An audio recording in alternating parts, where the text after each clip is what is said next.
Grosse salutations à toutes et à tous et je suis hyper content les gars de vous retrouver dans cette nouvelle vidéo dans laquelle on va essayer de noter les joueurs qui ont démarré pour le Barça hier face à Betis Séville lors de la victoire du Barça 4-0 avec des buts d'un joueur comme Rafinha, buteur passeur décisif, un joueur comme Robert Lewandowski lui aussi il est buteur, Andreas Christensen buteur. En fait c'était vraiment un régal hier de regarder le match du Barça face à Betis Séville parce que ça fait longtemps que nous on n'a pas vu un Barça aussi flamboyant comme ça en Liga. Surtout ces derniers temps, comme vous le savez, c'est vraiment compliqué avec l'absence de Pedri, l'absence de Frenkie de Jong, Ousmane Dembélé, tout ça.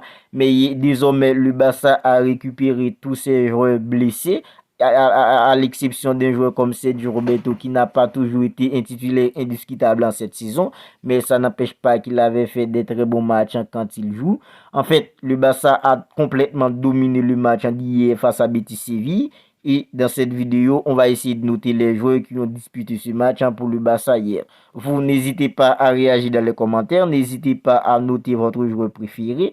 D'après vous, qui a été le plus décisif pour le Barça hier entre Robert Lewandowski et Rafinha, qui mérite le plus de points possible dans ce match? En fait, je serais tout simplement heureux de lire vos commentaires. Sans plus tarder, commençons avec les notes. Alors, Marc-André ter Stegen, je lui mets 7 sur 10 parce qu'il a réalisé son 24e clean sheet hier en gagnant face à Betis en Séville. C'est vrai, il n'a pas vraiment eu beaucoup de ballons, beaucoup d'actions dangereuses du côté de Betis en Séville, mais Marc-André ter Stegen toujours aussi solide, il ne laisse rien passer. En fait, je lui mets 7 sur 10. Je ne sais pas si vous êtes d'accord avec moi, mais je sens que Marc-André ter Stegen est hyper important pour le Barça cette saison, hyper solide sur sa ligne. En fait, je lui mets 7 sur 10. Ronald Araujo, je lui mets 7 sur 10. C'est vrai, Ronald Araujo a commencé le match un peu en demi-tête, mais il s'est très vite rattrapé. Toujours aussi costaud dans la défense, dans ses marquages. Je trouve que hier, Ronald Araujo a réalisé un match correct. En fait, je lui mets 7 sur 10. Andreas Christensen, je lui mets 8 sur 10. En fait, c'est le joueur le plus constant qu'a le Barça cette saison. Que ce soit quand il revient de blessure, il fait toujours son taf. Même quand il passe un mois et demi à l'infirmerie, en fait, il revient, il est toujours performant. Et aussi, il a été buteur, c'est lui qui a ouvert le score pour le Barça. En fait, c'est hyper mérité les 8 ans que je donne à un joueur comme Andreas Christensen. Il y a Jules Koundé, lui aussi, je lui mets 8 ans sur 10. Jules Koundé a fait son taf hier, il a fait un match hyper intéressant. D'ailleurs, il est passé décisif pour un joueur comme Robert Lewandowski. En fait, le plus souvent, ces derniers temps, Jules Koundé n'était pas vraiment au niveau. Défensivement, c'est un petit peu catastrophique. Et offensivement, on sait tous que Jules Koundé n'apporte pas vraiment grand-chose pour le Barça. Mais hier, je trouve que c'était différent. Défensivement, hier, Jules Koundé était correct. Et aussi, offensivement, il n'a pas été si mal. Et d'ailleurs, il est monté, débordé pour aller centrer pour un joueur comme Robert Lewandowski qui a doublé la mise pour le Barça. En fait, c'est ce but qui a un peu consolidé le score, mais le Barça un peu plus à l'aise dans ce match. Je trouve que Jules Koundé était hyper excellent hier, c'est pourquoi je lui mets 8 sur 10. Alejandro Balde, 7 sur 10. Alejandro Balde qui a fait un match hyper intéressant hier lui aussi.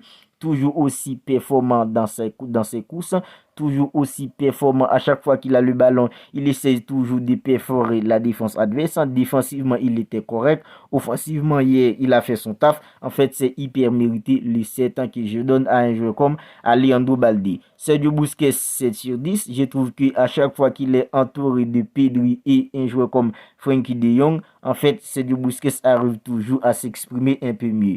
Face à Rayo Vallecano, il était absent. On avait tous remarqué l'absence d'un joueur comme Sergio Busquets dans l'entrée de jeu du Barça. Mais hier, face à Betis, avec la présence d'un joueur comme Pedri à ses côtés, un joueur comme Frenkie de Jong, en fait, ça le libère un peu plus. C'est pourquoi hier, il a fait un très bon match. Et d'ailleurs, il a fait une passe hyper intéressante pour un joueur comme Rafinha qui a inscrit le 3e but du Barça. En fait, c'est hyper mérité. Sergio Busquets hier, il a été correct pour le Barça. Frenkie de Jong 7 sur 10. Frenkie de Jong, en fait, c'est vraiment difficile de voir Frenkie de Jong rater un match pour le Barça. Et ceci, c'est même quand le Barça joue mal, c'est même quand le Barça n'arrive pas à remporter un match. Sergio Busquets arrive tout, et un joueur comme Frenkie de Jong, pardon, arrive toujours à tirer son épingle du jeu.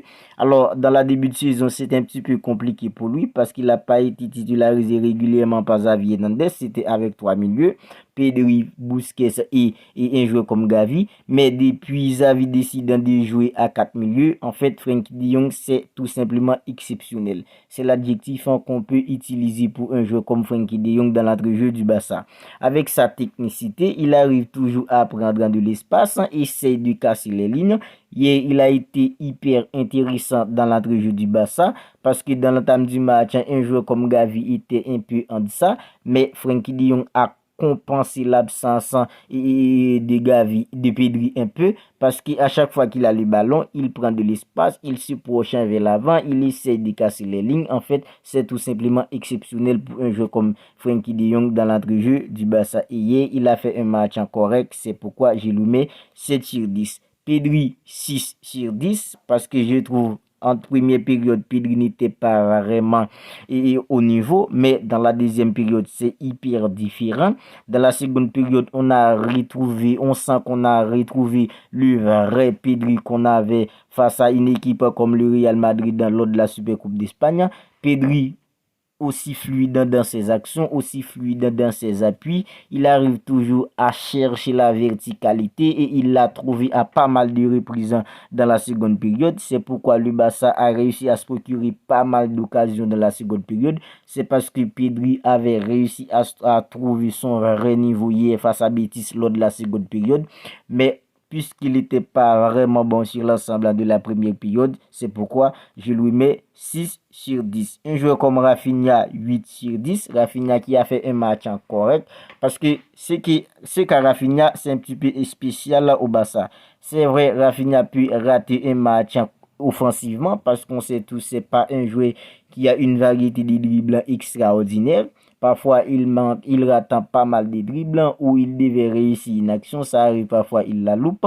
Mais défensivement, non seulement son apport défensif est énorme au Barça, mais aussi parfois, il arrive à faire des très bons matchs offensivement. Et en plus, il a des statistiques en cette saison. C'est vrai, on peut toujours critiquer Rafinha de pas mal de choses, mais ces derniers temps, on voit que Rafinha s'améliore beaucoup et il est hyper en forme maintenant. Il a fait un très bon match face à une équipe comme l'Atlético Madrid. C'est vrai, face à Rayo Vallecano, c'était plutôt le collectif qui n'était pas bon, c'était plutôt toute l'équipe qui était en deçà. Mais hier encore face à une équipe comme Betis Séville, Rafinha a fait tout simplement un match correct. Il est buteur, il a déposé un ballon sur la tête d'un joueur comme Andreas Christensen. En fait, c'est vraiment super ce qu'il réalise un joueur comme Rafinha avec le Barça. Maintenant, Rafinha 8 sur 10, un match hyper correct de la part de Rafinha. Robert Lewandowski, je lui mets 7 sur 10. En fait, Robert Lewandowski, c'est vrai qu'il est buté hier pour le Barça face à Betis. Mais dans l'ensemble du match, je trouve que Robert Lewandowski n'était pas vraiment au niveau. Parce qu'en fait, Robert Lewandowski, on sait tous que c'est un vrai finisseur, un vrai renard de surface. Pour ma part, je trouve que si Robert Lewandowski était cliniqué, il aurait pu tout simplement inscrire un triplé dans le match d'hier. En fait, Robert Lewandowski a eu pas mal d'occasions, mais on voit qu'à chaque fois qu'il a les ballons, on dirait qu'il tire une balle dans les pieds tout seul.